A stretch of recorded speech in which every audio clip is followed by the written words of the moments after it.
Have you ever been in an X-ray room? You hear that quick whirring sound and you just know something powerful is about to happen. Oh, yeah? And you might wonder, like, what incredible dance of physics and engineering is going on inside that big humming machine, making the invisible visible? It's a great question. And honestly, the inner workings of an X-ray tube, Mm. they're an absolute masterclass in precision engineering. I mean, these devices are really the unsung heroes of medical imaging. Mm. And diving into them, it really shows how complex science becomes this practical, life-saving tool. That's exactly our mission today. We're taking a deep dive into the X-ray tube itself. We really want to pull back the curtain, go beyond just knowing they make X-rays, Right. to actually understand the clever design choices, maybe some surprising facts about how they work. Think of this as your shortcut to appreciating the brilliant engine behind every single X-ray image. And I think this deep dive really will provide that shortcut. We'll explore this ingenious interplay between physics and engineering, starting from the most basic bits, like where the electrons actually begin their journey, Okay. all the way to the principles that govern how X-rays get made and even the smart ways engineers try to make these vital machines last longer. So let's set the stage then. How do X-rays actually come to life? Our sources lay out like 4 core ingredients. Uh-huh. You need a source of electrons, first off, then a very specific target material for those electrons to slam into. Right. You need a huge amount of voltage to get them moving really fast. A lot of voltage. And, critically, a near-perfect vacuum. It's the elegant synergy of those 4, really. How they're orchestrated in this tightly controlled space, that's what gives us the precise, powerful, and, well, remarkably consistent X-ray beams we rely on. Understanding their individual roles, I think it helps you appreciate just how reliable and safe these machines are, despite the immense forces involved. Okay, let's unpack that very first ingredient. The source of electrons. That's where the cathode assembly comes in, right? You got it. That's the negative side of the tube where all the electron action kicks off. And it's not just one piece, is it? No, it's quite a setup. It includes the filament, something called a focusing cup, and all the wiring that goes with it. And this is all on the low voltage side of the circuit. That filament is absolutely key. And it's tiny. I mean, it's a coiled piece of thoriated tungsten wire, usually just a few millimeters long, fractions of a millimeter thick. And when current runs through it, it glows white hot, kind of like an old incandescent light bulb filament. Yeah, that comparison to a light bulb is actually really helpful. And tungsten, well, it's chosen for very specific reasons. It has an incredibly high melting point, Yeah. over 3,300 degrees Celsius, and it resists vaporizing even when it's glowing that hot, which is crucial because, making X-rays generates enormous heat. Oh, I bet. So you need stuff that can really stand up to extreme conditions. Rhenium and molybdenum are also good alternatives. They share similar properties. So when that filament heats up, something pretty amazing happens. Electrons literally, they boil off its surface. And this process has a great name, thermionic emission. It sounds a bit chaotic, doesn't it, boiling off? But it's actually a brilliant piece of control. Okay. When the machine powers up, these electrons, they don't just fly off immediately. Yeah. Instead, they kind of hover around the filament in what's called a space charge. The space charge. Yeah, think of it like a precisely loaded spring. It holds those electrons in a ready state. They're just waiting for that exact millisecond of exposure Oh. to then be rapidly accelerated towards the anode. That's why the cathode preheats at a lower temperature first, just getting everything ready for that big push. And to make things even more versatile, for imaging different body parts, many tubes use something called a dual focus filament. So that means there are actually 2 separate filaments inside. Exactly. 2 filaments. Why would you need 2? What's the point of that? It's all about balancing image detail and power. You see, the small focal spot filament, that's for your really detailed images, like small bones, maybe. Okay. It gives you a super sharp X-ray beam, very little geometric blur.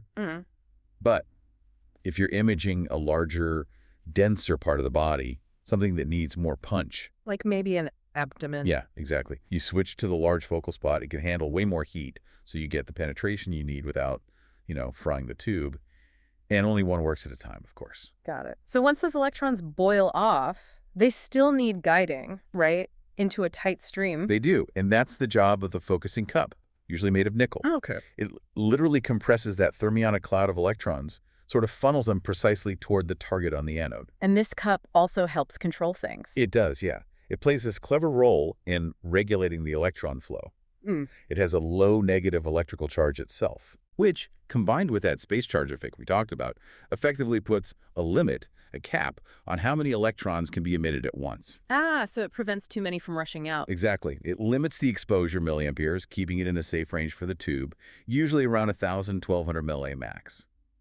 Then the main X-ray circuitry takes over fine control of what's called the saturation current, making sure you get the exact number of electrons needed for a consistent beam. Now, as brilliantly engineered as these things are, they don't last forever. You mentioned wear and tear. What are some common ways these tubes fail, specifically from the cathode side? Well, one common issue is something called tube arsing. Arsing. Yeah. That happens when tungsten from the filament actually vaporizes over time and coats the inside of the glass envelope. Oh, right. And that metallic coating can create a path for electricity to arc across, which damages the tube. Another frequent culprit is just simple filament breakage. Like that light bulb again? It's exactly like the light bulb. Yeah. It's often from repeated boosting. Every time you prep for exposure, you boost the filament, heating it up. Right. If you do that too often, unnecessarily, maybe holding the prep button down for too long, too many times, Yeah. well, you're just shortening its life. Eventually, it just breaks. So these failures happen, but what's a typical lifespan? How many exposures are we talking about for a modern tube? Oh, they're pretty robust these days. Most modern tubes, they're designed to last somewhere between, say, 10,000 and 20,000 exposures. Wow. Okay. That's a lot of images. It is. A lot of use before needing a replacement. So the electrons start in the cathode, they zoom across that vacuum, and then they hit the anode. That's the positive side. Mm-hmm. And you said it's a real multitasker. It handles 3 critical jobs. Absolutely. 3 key functions. First, Mhm. it's the target surface. That's where the X-rays are actually produced when the electrons hit. Okay. Second, it has to conduct that incredibly high voltage, basically completing the circuit back to the generator. Right. And third, maybe most importantly in some ways, it acts as the primary thermal conductor. It has to manage all that intense heat. And heat management seems absolutely critical here. Oh, it's paramount, yeah. While you might still find stationary anodes in some really specific uses, like maybe some older dental X-ray units, Mm-hmm. general X-ray production relies almost entirely on rotating anodes now. It is a huge leap forward in design. Why rotating? What's the big advantage? It's all about spreading the heat. Think about it. If those high-energy electrons hit the same tiny spot over and over, Oof. yeah, poof, that spot would melt almost instantly. But a rotating anode means the electron beam is constantly hitting a fresh, cooler part of the surface as it spins. Clever. And what's the anode itself made of? Typically a tungsten-rhenium alloy. Tungsten, with its high atomic numbers, Z-74, is fantastic for actually producing X-rays efficiently. Right. But adding a bit of rhenium, maybe 5–10%, vastly improves its elasticity and resistance to cracking from all that heat stress. Makes it much tougher for the forces it has to endure. That makes sense. And I think I read there's even more to its heat handling, something about layers. Oh, absolutely. Smart design again. The rotating anodes often have layers of molybdenum or maybe graphite backing them. Okay. Think of these layers as super efficient heat sinks. They aren't just there for structure. They act like a giant sponge, soaking up that intense heat generated during the exposure and dramatically increasing the tube's overall thermal capacity. Now, here's something that really surprised me from the sources: mammography. For breast imaging, they don't use tungsten, they use molybdenum. That's right. And a beryllium tube window. Why that specific combination? It seems counterintuitive. It's a brilliant example of tailoring the tech to the exact need. See, mammography needs to image very soft tissues. Right. And to get good contrast in soft tissue, you actually need lower energy X-ray photons. Tungsten naturally produces too many high-energy photons for that job. Molybdenum, having a lower atomic number, C-42, naturally generates the softer, lower-energy X-rays that are just perfect for seeing subtle differences in breast tissue. And the beryllium window. It's almost transparent to those low-energy photons, letting them pass through efficiently without being absorbed. It's a very precisely engineered system for a very precise task. That's fascinating. Okay, and to protect these sophisticated anodes, especially if the machine's been off for a while, the sources really stress the importance of a warm-up procedure. Why is that so vital? Think about pouring boiling water into a freezing cold glass. Correct. Exactly, thermal shock. If the tube hasn't been used for, say, more than 2 hours, the anode is cold.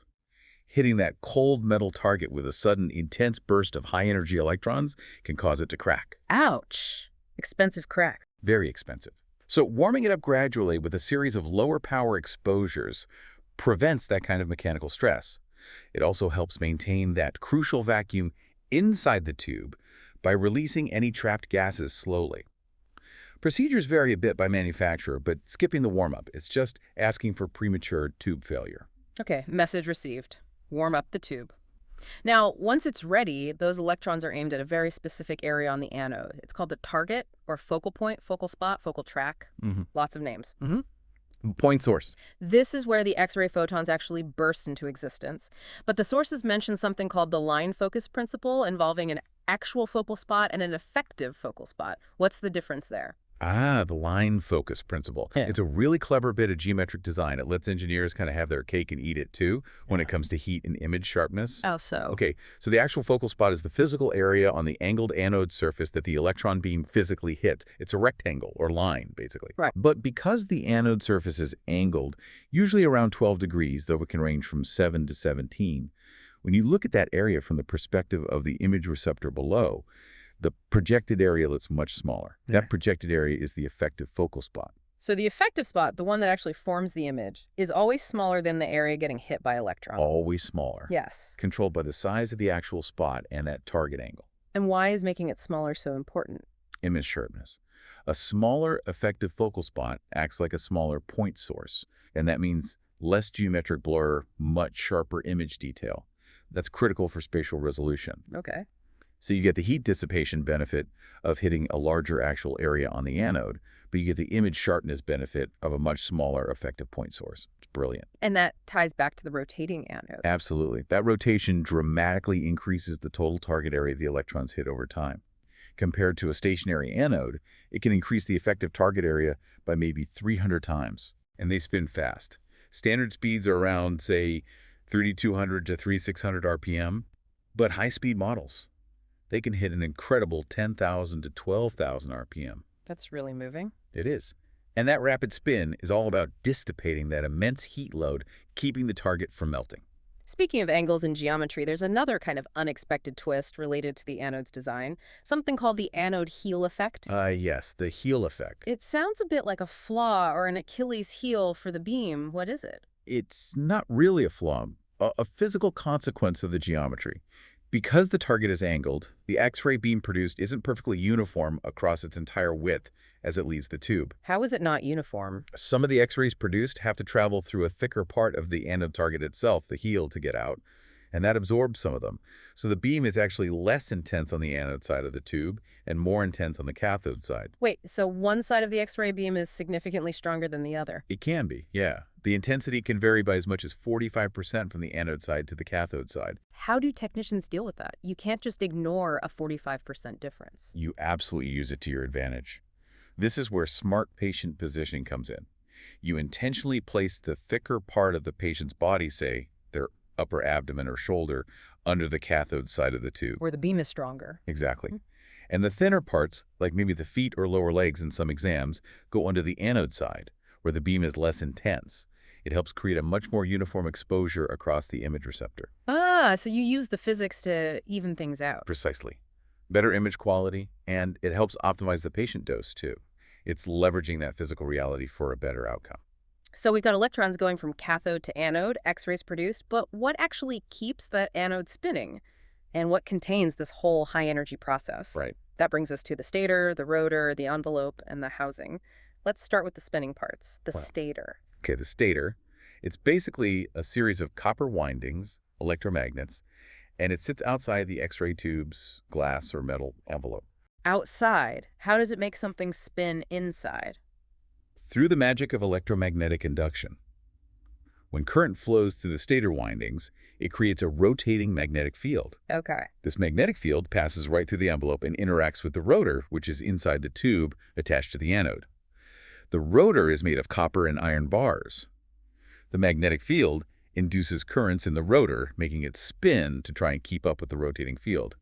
No physical connection needed. That's wow. Okay, so what happens if the stator fails, if it doesn't create that field? Oh, that's bad news. If the stator fails and the rotor doesn't spin, the anode just sits there. stationary. And the electron beam hits one spot. And immediately melts a hole right through it. The target's just not designed to take that concentrated heat load without rotation. It means immediate tube failure. Yeah. Game over. So you definitely want that stator working. Now, if you've ever had an X-ray, you probably remember hearing the rotor, right? That distinct whirring sound just before the exposure. And then you hear it kind of coasting down afterwards.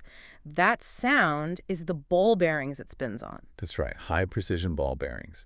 And yeah, like any mechanical part dealing with heat and high speeds, they can wear out. So bearing failure is a thing. Oh, absolutely. It's a common issue, often due to the intense heat cycles and just age. Those sounds are important diagnostic clues. Like listening to your car engine. Exactly like that. If you start hearing grinding noises or excessive vibration, that's a big warning sign. Time to call service. And also, about those high speeds, 10,000, 12,000 RPM. Yeah.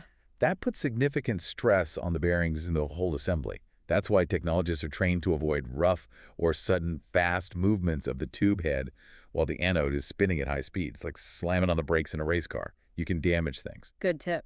Okay, next up. The tube's protective skin, the envelope, used to be Pyrex glass, now often metal. Yeah, metal envelopes are more common now. They're more robust. But whether glass or metal, the envelope has two absolutely critical jobs. Okay, what are they? First, it provides the physical structure. It supports the delicate anode and cathode assemblies inside, holds them in perfect alignment.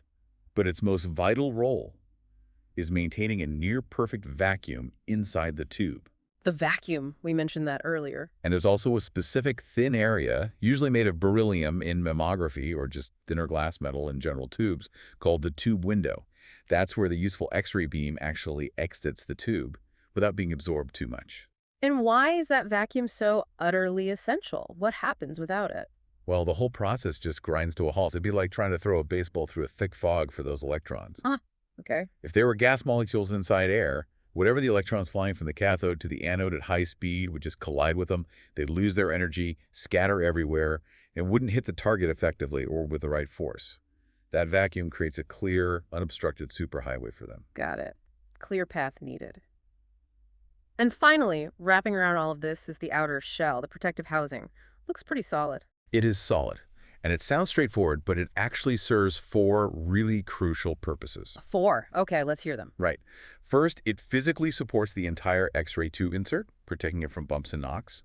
Second, and this is huge for safety, it controls leakage and scatter radiation.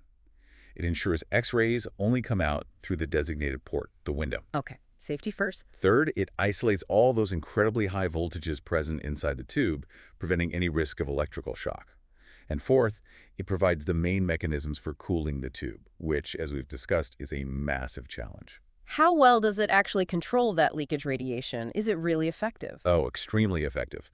The housing is typically made of lead-lined cast steel, and there are very strict regulations. Any radiation that unintentionally leaks through the housing must be below an incredibly low limit, usually measured as 100 millirentgens per hour at a distance of 1 meter. It's practically negligible. That's reassuring. And the cooling mechanisms? Usually, the space between the tube insert and the housing is filled with specialized dielectric oil.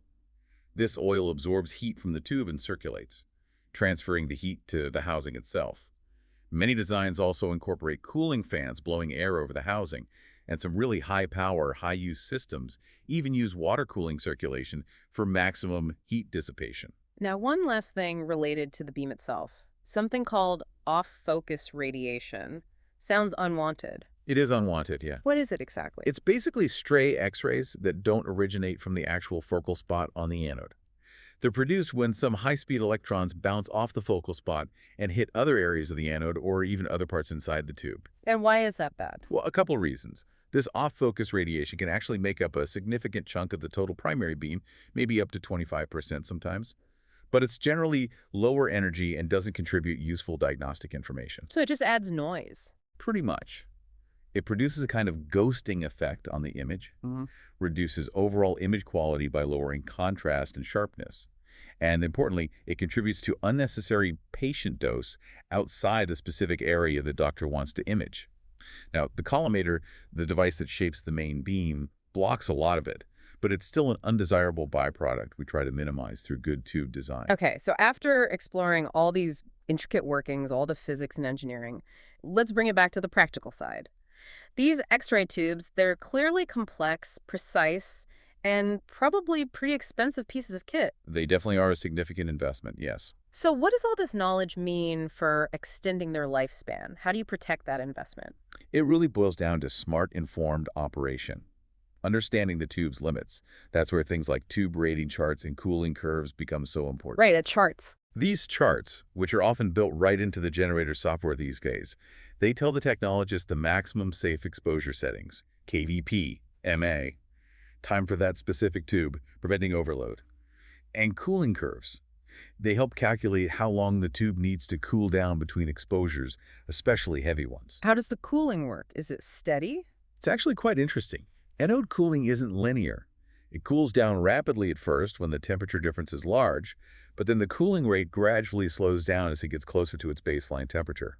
So understanding those curves, or more often now, letting the integrated software manage the heat units, is essential for planning sequences of exposures safely without damaging the tube.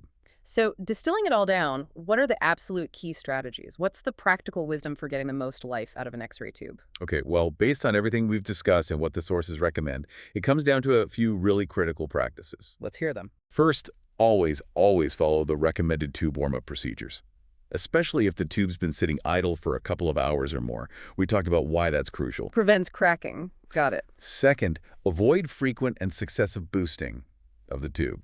Remember our light bulb analogy. Don't hold that prep button unnecessarily. Just adds wear and tear to the filament. Okay. Minimize boosting. Third, use lower milliampere MA settings whenever they're appropriate for the exam. Lower MA means less heat generated. Simple as that. Makes sense. Fourth, similarly, use low-speed rotor rotation when high speed isn't strictly necessary for the heat load. High speed adds more stress, wears bearings faster. Choose the right speed. Fifth, always follow the manufacturer's rating charts or the generator's displayed limits.